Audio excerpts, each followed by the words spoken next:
todos, daremos continuidade à aula de intervenção precoce. Nessa aula falaremos sobre os sinais de detecção precoce do TEA, a intervenção precoce no TEA e a avaliação no TEA. Em 2013, o DSM-5 ele assumiu o conceito de espectro do autismo, pois o transtorno ele pode variar para cada indivíduo, reportando-se a gravidade da condição e o nível do desenvolvimento e a idade cronológica de cada pessoa. Nas 2 últimas décadas, a prevalência do TEA aumentou consideravelmente.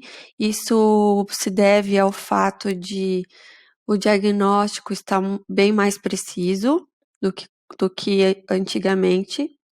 Entretanto, grande parte das pessoas com o TEA não recebe o diagnóstico até atingirem a idade pré-escolar ou jardim de infância, porque ainda estão sendo desenvolvidos muitos estudos para detectar os sinais precoces antes da idade do jardim de infância.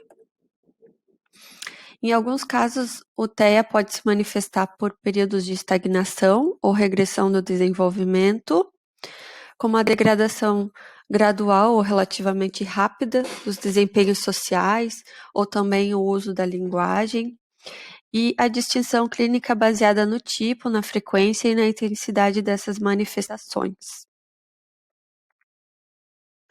Aqui vamos assistir a um vídeo sobre os primeiros sinais do autismo.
Então, esse foi um vídeo para nós termos mais ou menos uma noção de quais são alguns sinais de detecção precoce do autismo.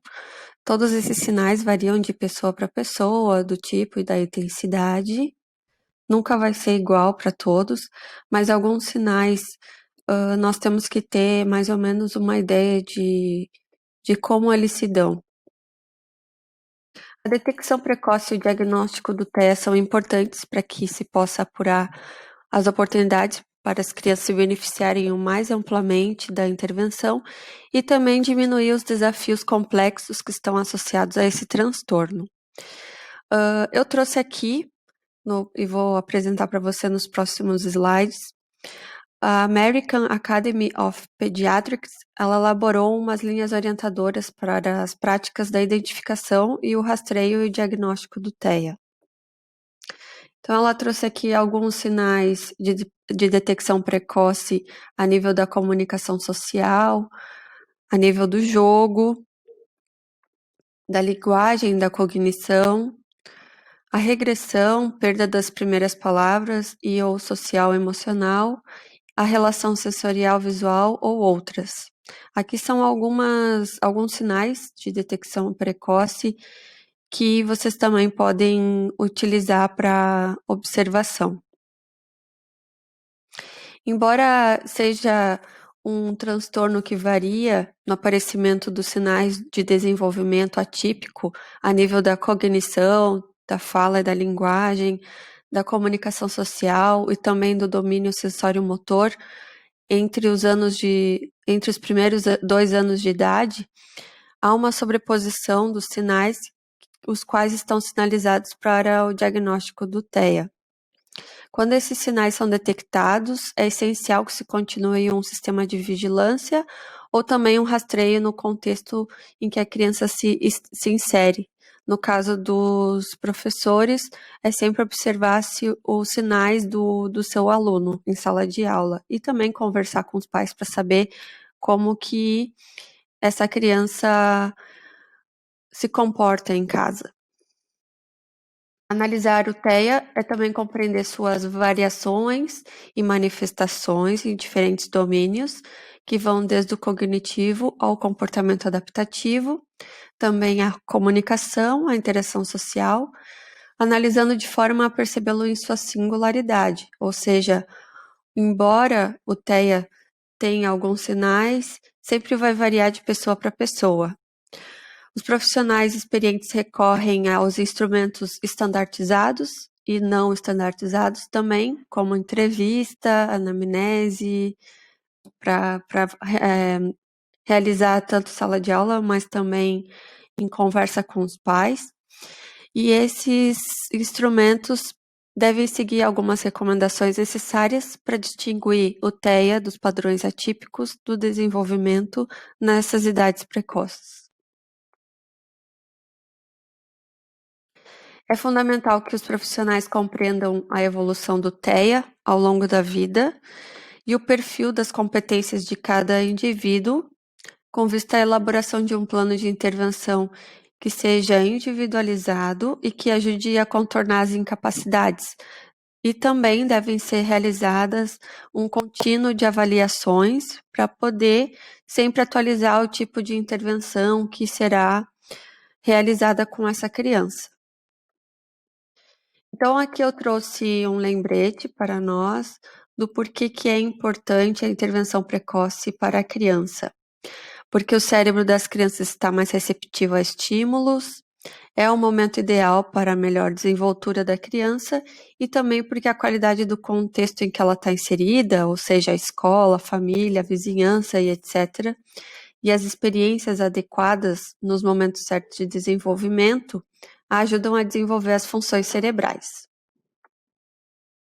Além disso, as evidências científicas demonstram que, quando é realizada a intervenção precoce com qualidade, é possível aumentar as probabilidades de se conseguirem resultados positivos em termos do desenvolvimento futuro da criança. E os programas com maior impacto para essas crianças são aqueles que potenciam as competências dos pais, como os mediadores privilegiados na promoção do desenvolvimento das crianças, através de uma intervenção que visa otimizar a interação entre os pais e a criança e a ligação emocional entre eles. Um programa de intervenção precoce tem como foco o trabalho nas diferentes áreas analisadas por TEA, como a comunicação não verbal, a imitação, o processamento sensorial, jogos com os colegas de sala de aula ou também com os irmãos, enfim, e a família. E isso estabelece, a partir daí, um plano de ação para a intervenção.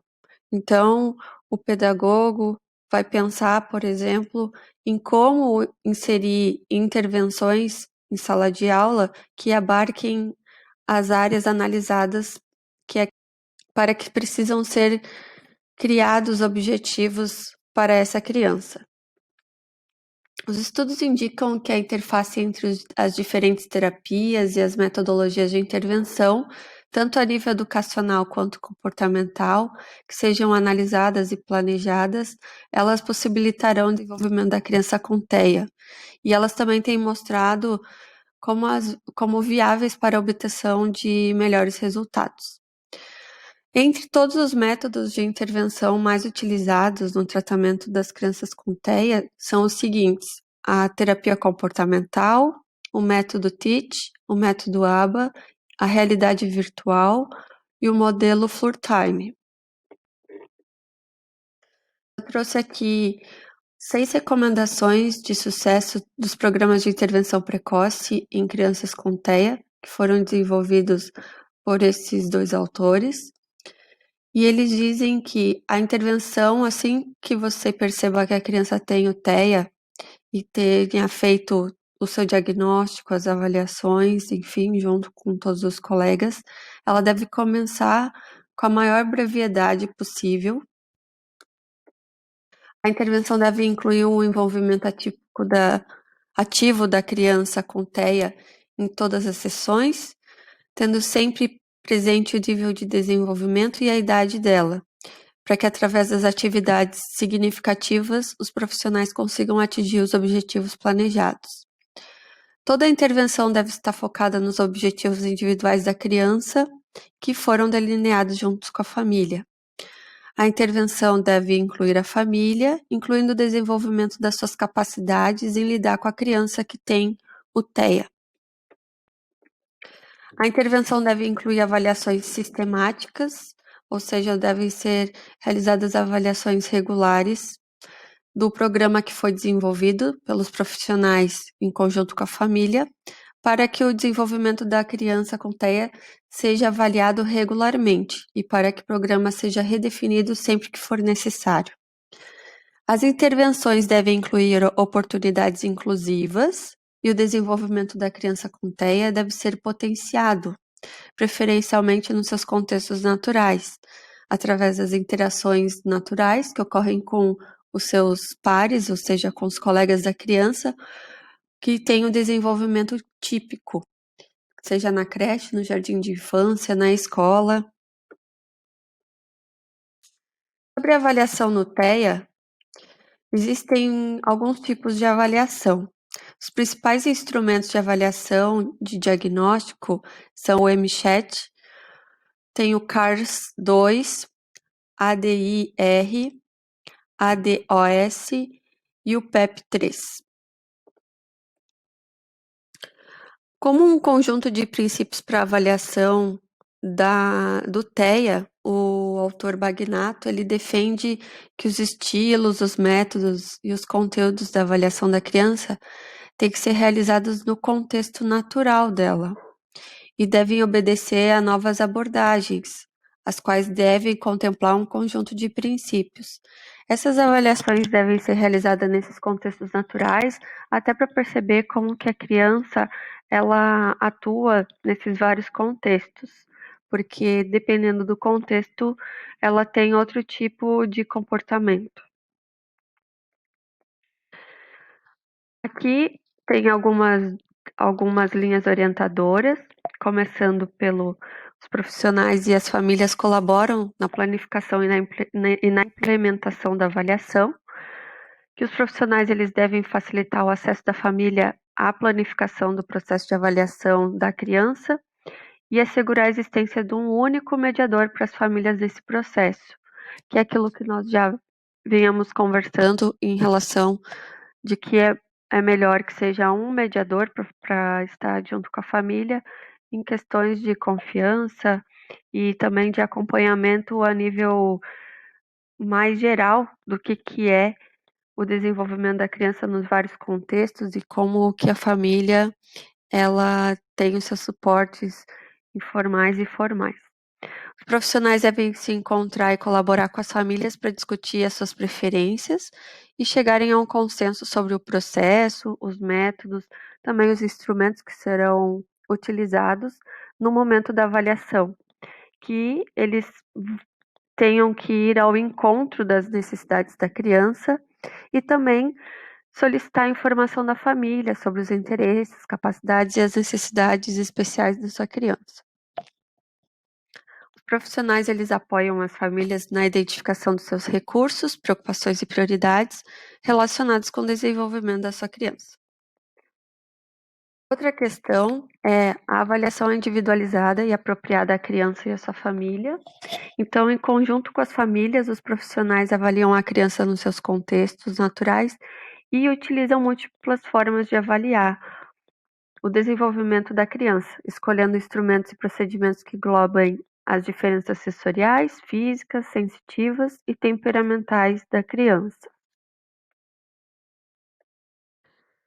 A avaliação providencia a informação útil para a intervenção.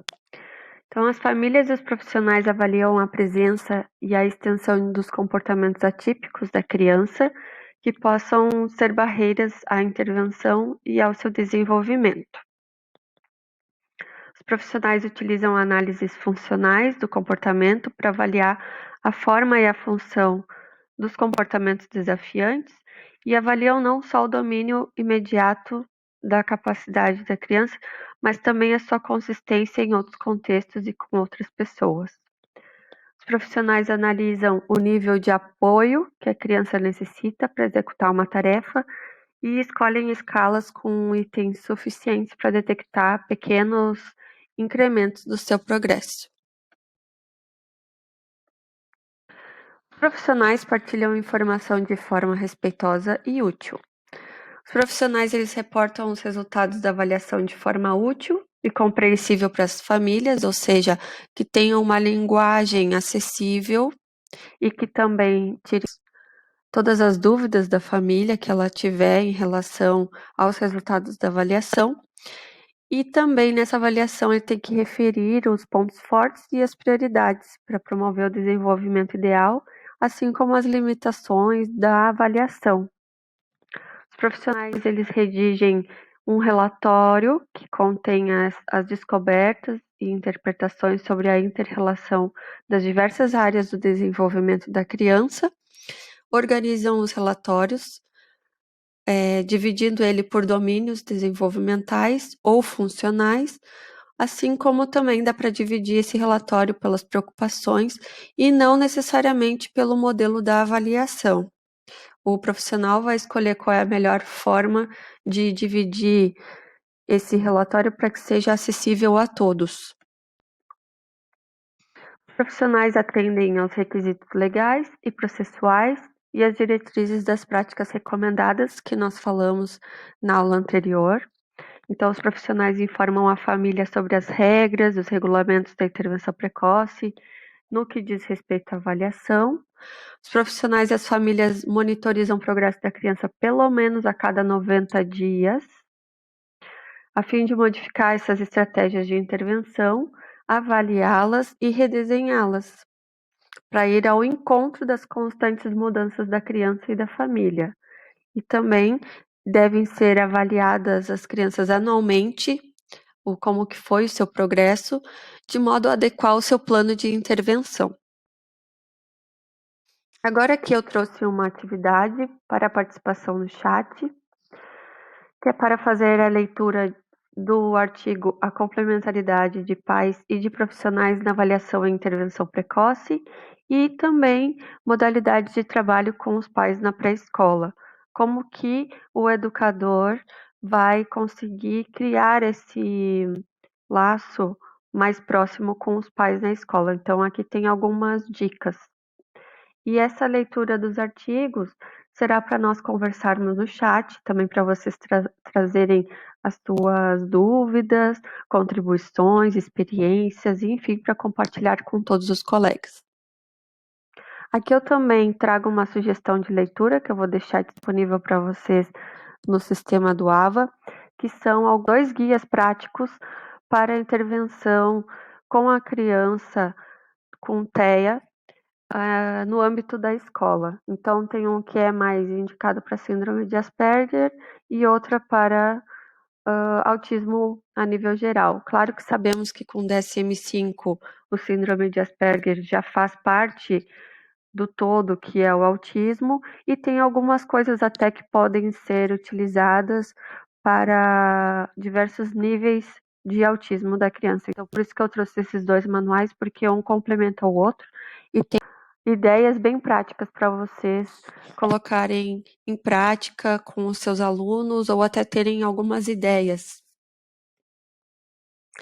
É isso, pessoal, muito obrigada. Aqui encerramos a nossa última aula de intervenção precoce e nos vemos no chat.